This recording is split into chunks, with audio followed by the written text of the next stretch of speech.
here today with Nigel Ferguson, Managing Director of AVZ Minerals. Nigel, thanks for your time. Hello.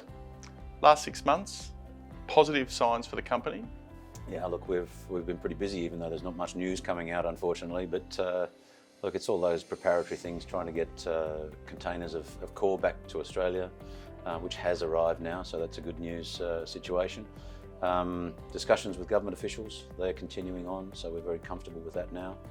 And this transport study that we've just completed, that's being wrapped up into the 5 million tonne scoping study that we should have out within this month.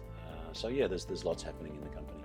Is it hard to keep up with expectation when you're in a study phase that things just take as long as they take, but there's always an expectation that they come a lot quicker? Most definitely, everybody is demanding things to be happening as quick as possible, and sometimes that just doesn't happen. It is Africa. We do have officials to deal with. We believe that we're on track for what we need to be. We're a little bit delayed on this 5 million tonne scoping study, primarily because we couldn't get things out of country as quickly as we wanted to. But it's a fast-moving society nowadays. Everybody wants information as quickly as possible, and once you've gone through the exploration phase with all the good news, it starts to tail off. Yeah, until the news comes through on met test work, engineering studies, scoping studies, etc. Recently announced upgrades to the mineralisation. Yes, no, that's a nice sweetener for us. We've increased our measured and indicated resources.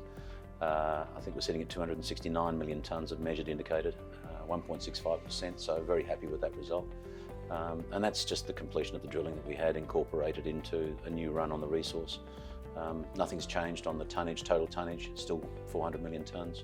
So inferred is now down to 130, but I keep pushing for the measured and indicated as far as I can. And importantly, it feeds into the scoping study. Most definitely. Look, that's where your reserves come from, your mineable reserves come from. So to work with 269 million tonnes as a base, it's just an incredible start for us. 20-year mine life at 2 million tonnes per annum. There's not a hell of a lot of tonnes being put through, so we can scale it from there, I suppose. Yeah, it's interesting times. While you can't talk to the results of the scoping study, how important is it for shareholders to understand that the scoping study is not the end, it's the beginning of optimisation? It is. I mean, the first 2 million tonne scoping study I think was well received. They've seen the numbers. Yes, the price was higher we used at that stage. It's come back, but we're still an NPV of over $1 billion. Internal rate of return on the 2 million must be at least, I haven't calculated it, but must be at least sort of 70% at least. So the 5 million tonne, you would expect we would get good results from that. We've adjusted the pricing for it. One of the biggest reasons for doing this mineral resource and updates for the measured and indicated was to feed in, as you've said. That will give us less waste to move around the place, and that costs money to move. So the less waste we move, the better we are off at the bottom line. Talking of transport, how hard is that as part of the infrastructure solution, and where do you think savings could come from? Well, we've got the 2 million to work with, the 2 million tonne scoping study to work with. The price I think was just below $300 a tonne landed FOB in Dar es Salaam port. We've investigated several routes, not just those routes, but several routes, TRC railways, Tazara railways, heading out to the west as well, coming south on the road to Lubumbashi. So transporting every tonne of ore is going to cost us, and this is a bulk moving exercise. It's not like you're transporting gold dory bars. You're transporting something that's worth $600, $700 a tonne presently. So yes, every cent you can save on shipping a tonne of concentrate, we're looking at every angle we can to reduce that, and the methodology in which we transport as well. Originally we were talking open top 20-foot containers. We decided that we couldn't use those because we weren't maximising the tonnes on the railway line, so we went to bulker bags. Now we've gone to investigate bulk commodity transport. So it's all there. Moisture in the product as well. We're sitting at 8% moisture levels at the moment, so if we put in some sort of drying system, which is easily added on to the system, we could reduce that. It's just tonnes in a truck that you don't have to transport. Elections in country, particularly in Africa, always make shareholders nervous. What have you found and seen from the election process and the outcome? Well, we were actually in Lubumbashi just shortly after the elections, and standing up on the balcony taking videos of everybody celebrating. no incidents happened then. I know there was some squabbles up to the elections, but and some queries over some of the election processes. But Shishikedi coming in as president, I think, is a good move. Joseph Kabila is still in Parliament or in the Senate, so he's still in politics.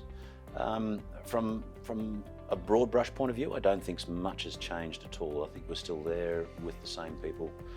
Yes, there'll be some changes of ministers, but it'll be the two ICs or thereabouts that step up, and we know most of those people anyway. So, yeah, it's much of the same. We just move on with it. And looking forward, what should investors focus on over the next 3, 6, 12 months? Patience, always a good one, patience. There will be news flow, obviously. We've got the MET test work coming out, and that's not just one big test, it's a series of tests, so we'll be able to give information on that. We will be appointing 2 or 3 companies to look after transport to try and optimise those issues. The dewatering of the pit, Rochdale pit, we will be commencing that fairly soon. We've got the pump organised, we just need to get it to site and start pumping. In the meantime, we're doing everything we can to start that process. That, of course, will give us access to the base of the pit. We'll be able to do some more drilling to increase the resources again, or the categories again. So from the base of the pit, we'll start mining in ore, basically, and we'll probably be there for the next 10 years. What else is there? Still reviewing a chairman's position. That's one point that a lot of shareholders are interested in. We would prefer as a board to have someone who's pragmatic, hands-on, been there before, done it, done the hard yards, instead of somebody that's going to sit in an office in Perth and drop down every so often to catch up with us. I believe that's probably the best way to go. And then it's probably just strengthening the team a little bit further as well. We've got people in country, we just need to build them up a bit more. Yeah, lots of good news I think coming. It's just a case of getting to the stage where we can start engaging with financiers and offtake people. Clearly a company with a plan, exciting times ahead, a touch of patience needed though. Nigel, thanks for your time. Thank you very much.